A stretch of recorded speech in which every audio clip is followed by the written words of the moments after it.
How are equality and inequality axioms different? They are different only when you multiply or divide by a negative number, as can be seen in the following two examples. Example 1, dividing by a negative number.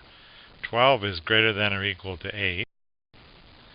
Dividing both sides by a negative 4, we get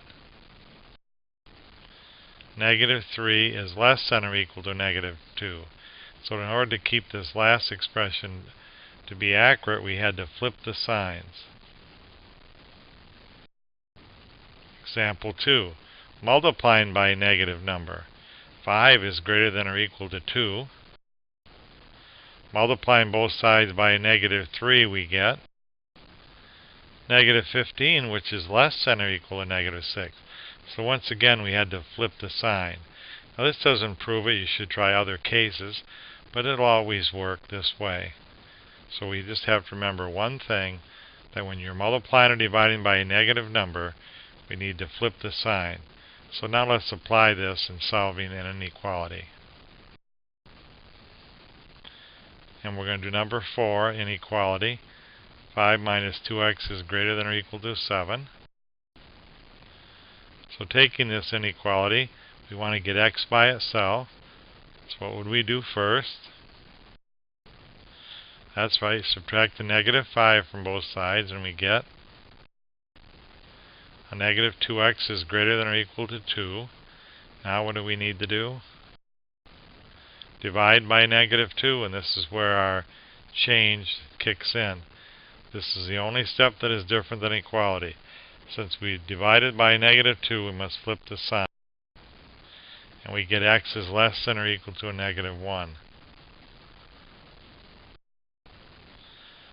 Now expressing our answer in interval notation, we have parentheses, negative infinity, comma, negative 1, bracket.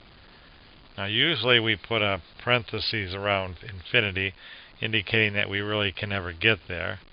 And then around the negative 1 we put a bracket indicating a negative 1 is part of the solution because we have less than or equal to. Whenever you have equal to, you need a bracket.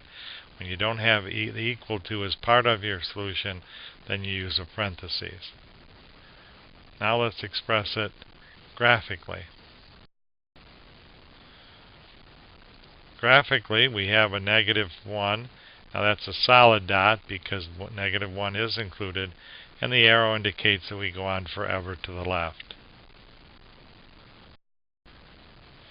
Note, you will be asked to express your answer in one or all of the above three forms.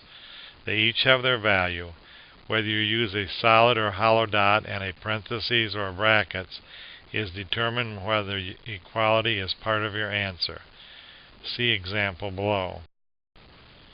Now we have this inequality. 2 is less than x is less than or equal to 8. So to express that in interval notation, we would need a parentheses 2. Parentheses indicate that 2 is not part of the solution. Comma 8 bracket, and the bracket indicates that 8 is part of the solution because we have less than or equal to 8. Then in graphic notation, it would be a hollow circle for 2 and a solid dot for 8. And it would be all the area in between the two. It's not shaded here, but it should be.